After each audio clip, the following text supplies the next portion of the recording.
آپ ہی کے ساتھی علماء وہ دہشت گردی کی مذمت کرتے ہیں مگر تحریک طالبان کی مذمت نام لے کے نہیں کریں گے. میرے پروگرام میں کئی دفعہ ایسا ہوا، بلکہ میں نے کلپ بھی چلایا ابھی حال ہی میں، ایک صاحب نے مذمت نہیں کی. آپ کے علماء میں خود بھی اختلاف ہے سر، کیوں مذمت کیوں نہیں کرتے سر کھلے بندوں اس کی؟ میری بات سنیے، دیکھیں یہ تو ستم ظریفی ہے کہ آپ مجھے کہہ رہے ہیں کہ آپ نے کبھی خودکش حملے کی اور دہشت گرد حملوں کی مذمت کی ہے. یہی تو ستم ظریفی ہے کہ آپ کو ابھی تک یہ معلوم نہیں ہے کہ جمعیت علماء اسلام کا موقف ماضی میں کیا رہا ہے. کیا جمعیت علماء اسلام نے کبھی کہا ہے کہ طالبان کے لیے پشاور میں دفتر ہو؟ لیکن جو آدمی یہ کہا کرتا تھا وہ تو سیاستدان بن گیا. وہ آج بھی جمہوریت کے چمپئن بن چکا ہے. سانحہ 9 مئی کے بعد بھی وہ بھی کرتا رہا، یہ بھی کرتا رہا. وہ آدمی جو اپنے حکومت میں کس کے ذریعے وہاں جا کے باتیں اور 35 ہزار لوگوں کو یہاں لایا، اس کو آج بھی آپ سیاستدان کہتے ہیں اور مجھے کہہ رہے ہیں کہ آپ نے مذمت کی. پھر مولانا فضل الرحمان صاحب پر 3 خودکش حملے کس نے کیے؟ مولانا عبدالغفور حیدری پر 1 خودکش حملہ کس نے کیا؟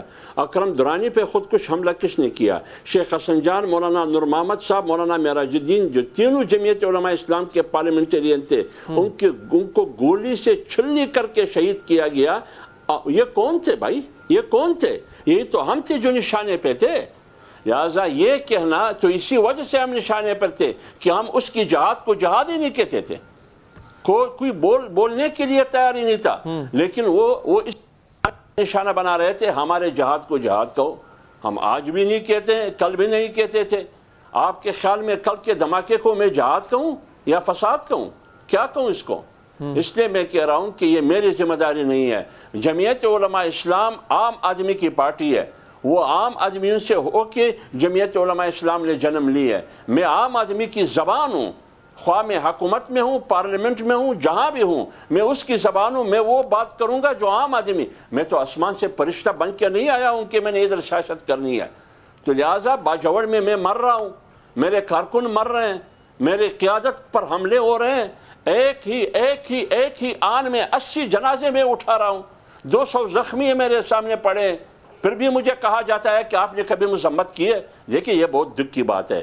ریاست کی ذمہ داری ہے، سیکورٹی فورسز کی ذمہ داری ہے. آپ نے باڑ لگایا ہے، کس نے کیا ہے، کس نام سے، اس سے میرا کوئی تعلق نہیں ہے. بھائی امن و امان برقرار رکھنا یہ حفیظ حمداللہ کی ذمہ داری نہیں ہے. یہ بحثیت ایک سیاسی جماعت، جمہوری جماعت جمعیت علماء اسلام کی ذمہ داری نہیں ہے. جس کی ذمہ داری ہے باڑ آپ نے لگایا ہے. ایک مرغی پر نہیں مار سکتا، تو پھر یہ لوگ کہاں سے آئے؟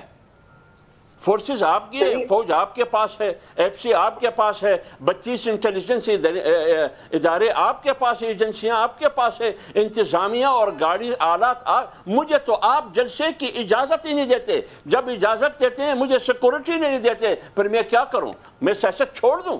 میں گھر میں بیٹھوں؟ گھر میں تو بھی مجھے معاف نہیں کیا جا رہا. مولانا عادل خان صاحب گھر میں مدرسے میں بیٹھے تھے، ان کو شہید کیا گیا. ابھی بولا مختار اپنے حجرے میں بیٹھے تھے، ان کو شہید کیا گیا. ڈاکٹر خالد سومرو مسجد میں نماز پڑھ رہا تھا، ان کو شہید کیا گیا. تو پھر میں کہاں جاؤں؟ آپ دیکھیں، آپ باجوڑ کے لوگوں کو نقل مکانی پہ مجبور نہیں کر سکتے. یا تو ریاست اور حکومت تحفظ کرے عام آدمی کا، باجوڑ کے لوگوں کا اور عام لوگوں کا. نہیں کر سکتے، اجازت دے عام آدمی خود اپنی حفاظت کرے.